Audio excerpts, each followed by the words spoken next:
KLFY News 10 presents Veterans Voices, honoring those who served. There are over 300,000 Louisiana residents who are military veterans. Here at the Louisiana Military Museum, their service is honored by preserving their stories. I'm Caroline Marcello, and welcome to KLFY's Veterans Voices Spotlight, where we meet some of our heroic veterans. We begin by meeting a father and son who are preparing to deploy to the Middle East with the Louisiana National Guard. It won't be the first time either of them has answered the call of duty. News 10's Tracy Wirtz reports.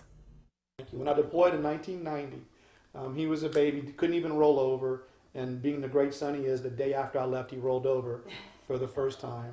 And then when I came home, he was walking. Colonel Scott Desermo deployed with the Marine Corps Reserves for Operation Desert Storm. 33 years later, he commands the more than 3,000 soldiers in the 256th Infantry Brigade Combat Team of the Louisiana National Guard. His son, Staff Sergeant Adam Desermo, is in the Breaux Bridge unit. It's a blessing and a curse to have my dad in the military. A curse is anybody who knows him. Anybody who knows him really takes that out on me. Both men exude pride and passion for the Guard and the opportunity to serve as citizen soldiers. These soldiers may volunteer at churches, volunteer at schools, be coaches, be principals, be teachers, and we're leaving. And so that community comes with us. Scott is an occupational therapist by profession. Adam works in investigations at the Vermilion Parish Sheriff's Department and leads the SWAT team. In a matter of weeks, Scott will deploy for the 4th time, Adam for the 2nd. You have a little bit more to miss this go around. Adam wasn't married for his first deployment. Now he and his wife have 3 children. Scott and Catherine are the parents of 6. There's just a resolve, like this is what it is, and I'm going to do the best I can to hold down the fort here, knowing that he is doing what he needs to do there. And 2020 has been challenging for the 256th. The brigade has been activated for state response to COVID and no less than 6 tropical systems since February. In every other one of those deployment years, you're mentally preparing yourself for that deployment that the soldiers this year, they just haven't been able to. Scott recognizes the demands that have been put on his brigade, and his command team is focused on making sure soldiers are taken care of while executing their mission. Of course, there's inherent danger that exists in what we're going to go do. And no commander ever wants to see any of his soldiers hurt, or even worse. But this is a part of our job. It's a part of what we're expected to do. But hearing "thank you for your service" makes them uncomfortable.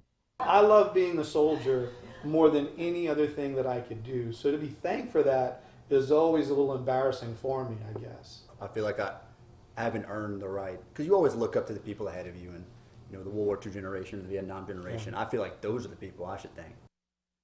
Coming up, we meet a veteran who wants to teach other disabled veterans how to fly.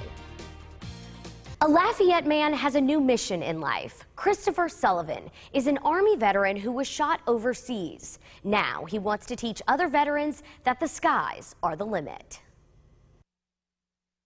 On May 21st of 2005, we were on an EOD call, which is an ordnance disposal call. I got hit by a sniper in the neck, busted my carotid left jugular and severed my spine at C7.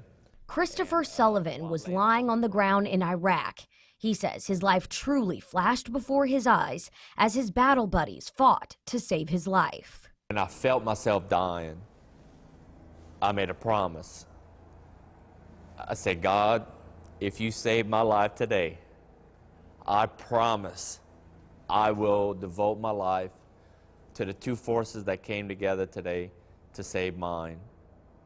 And that is you, God, and my fellow veterans. And I'm here today. Recovery wasn't easy. He was determined to be out of the hospital by the time his fellow Army men returned home, a feat Christopher accomplished. He says after the dust settled, life wasn't easy either. He turned to drinking to cope with post-traumatic stress. After waking up from a really bad hangover, I was laying in bed and like, God, why did you save my life? And like that, it came back. I didn't fulfill my promise. Life started to change. Sullivan married the love of his life, their family grew, and he worked as a Veteran Affairs Coordinator for the 3rd Congressional District. He left the position before the COVID-19 pandemic hit, but he's been busy since. I have passed my fundamentals of instruction, my advanced ground school instructor, and my sport pilot certified flight instructor license through the FAA. I took all my written exams. I'm working, through this COVID to do my check rides. Sullivan says the skies are the limit. He wants to help disabled veterans fly, find purpose in life, and work through PTSD. Just because the war is over does not mean that their battle at home has not stopped. My battle buddy saved my life while I was bleeding out on the road in Iraq. How can you repay that? I know how I can repay that. I can wake up every morning and I can help as many veterans as I can. I interviewed Christopher here at the Louisiana Military Museum, where they have artifacts dating back to 1810. There are plans to make this space more inviting and educational for veterans and the community. Take a look. I mean, you can go any warehouse in the country, you can go to any Army surplus place and find this stuff. We want to find the stories that explains why this stuff matters. Elesta East is a historian with the museum, which features a Bell helicopter, tanks, a World War II Jeep, and other military equipment. All kinds of interesting things, as well as some of the smaller artifacts, which I think tell even more intimate stories, like letters to a sister from war, or letters to mom, or a pillowcase cover that was carried somewhere. What's neat about this place is that they're not just artifacts from everywhere, anywhere, anyone. It's all Louisiana related. These are things that our veterans brought home, or sent home, or carried back with them, or has some kind of meaning to them, but it's all Louisiana related. The museum hopes to become a place where veterans can gather and share their stories. For the community around this area, I think it's really important that you bring your things. You don't leave it in the attic, you don't let it rot, or heaven forbid, let the hurricanes take it. Bring it to a place where it can be preserved and restored and remembered. In the grand plan, we are going to completely redesign this to where when you walk through these doors, you will walk through a timeline of Louisiana history from the military perspective. No other museum does that. So it'll not just be a place of things and cool objects, but places of stories that have meaning. So when you see this object, you know why this person carried it into combat, why this person brought it home, or whatever the story is with it. The museum is a nonprofit, which means it's entirely self-funded, so no federal or state dollars can support the museum. To learn more about the space, you can visit KLFY.com. Coming up, News 10's Darla Montgomery shows us an emotional reunion as a Louisiana National Guardsman meets his son for the first time. Military duty separated them and technology kept them connected, but nothing can compare to a Louisiana National Guardsman reuniting with his wife and meeting his son for the first time. News 10's Darla Montgomery has more on the teary-eyed reunion. It was the moment Army National Guardsman Sergeant Andrew Broussard waited months for. If I could describe it, I would say it was just remarkable in the fact that just how much I loved him, but it was...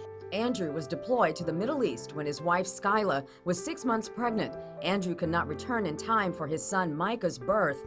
The couple would FaceTime even during labor. But Andrew wouldn't see little Micah until 8 months after he was born. The emotional reunion was captured in pictures and video at a hangar in central Louisiana. Andrew embraced Skyla first and kissed her. It was very, very emotional. Then he kissed his son and picked him up for the very first time. Skyla couldn't be happier. It was a very overwhelming but joyous moment. I mean, to see your husband meet his baby after 8 months for the first time and just see like an instant bond with him, it was very great. It was awesome. This experience has been an unforgettable lesson for the young couple who offered this advice when it comes to cherishing what's most important in life: family. I'll just say take a lot of pictures. You never know when somebody's gonna have to leave and you won't have them moments in pictures or anything, and pictures say a lot. So just take lots of pictures, spend as much time as you can with your family, and like he said, just don't take it for granted. I would say do not take it for granted. You know, every minute you miss is a minute you won't get back.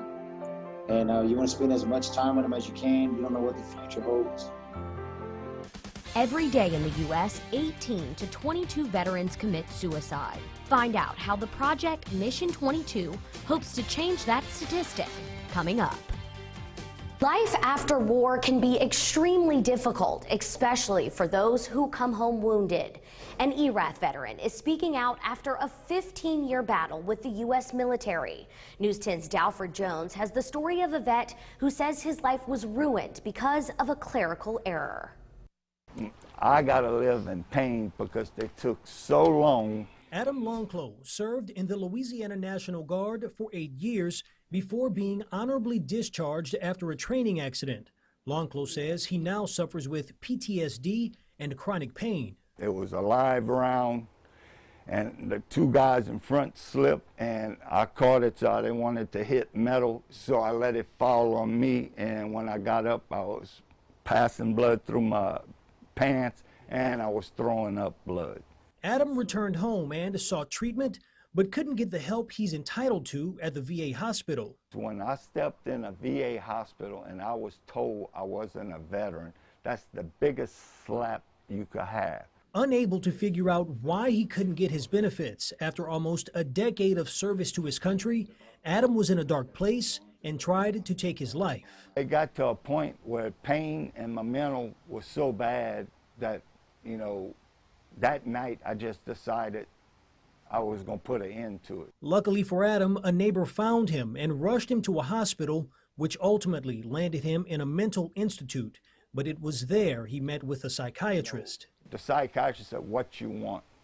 I said, "I'm losing everything I have. At least let me work. I'm in pain, but at least let me work." Because Social Security cut me off, and I worked even though I was in pain, so I wouldn't be homeless. It wasn't until 1999, after a meeting with a Social Security judge, the mistake was found. The military messed up. He said, "I'm looking at your paperwork," and he said, "It got to be wrong." So that's when he asked me how long I served, and I told him.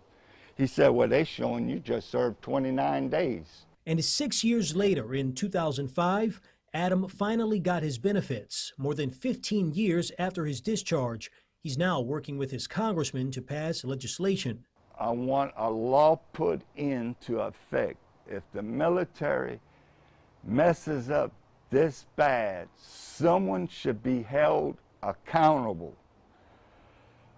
I shouldn't have lost everything I worked for on a clerical mess up. Along with former Congressman David Vitter, Congressman Clay Higgins worked to rectify Mr. Longclough's issues. We'll be right back. An Acadiana Army veteran says he's still on the battlefield fighting PTSD. Now he's on a self-imposed assignment to support Mission 22, a nonprofit that helps veterans with their mental health. News 10's Darla Montgomery shares his story. Every day in this country, 18 to 22 veterans commit suicide. To try and reduce the amount of that 18 to 22 a day average.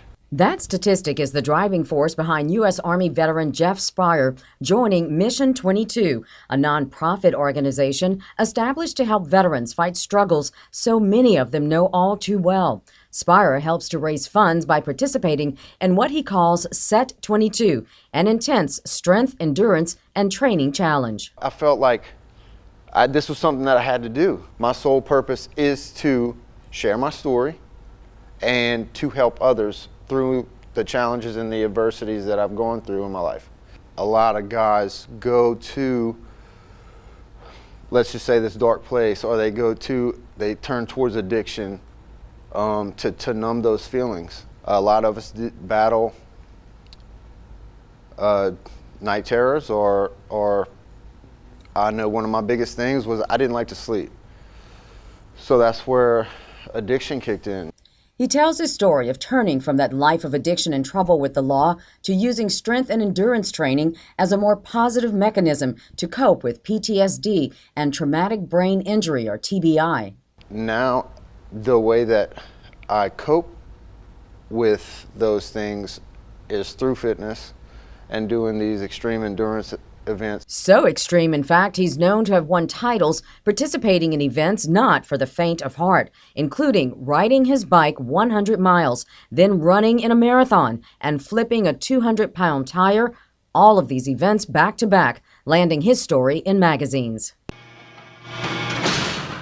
But he didn't do it on his own. He credits a program while behind bars with saving his life. It was here at the Lafayette Parish Correctional Center where Jeff got the help he needed. He enrolled in 3 programs to help him get his life back on track. The Sheriff's Department continues to provide new and existing programs for inmates, all survival skills Spire learned in the fight for his life after the military, and the more reason he's reaching out to as many veterans as he can.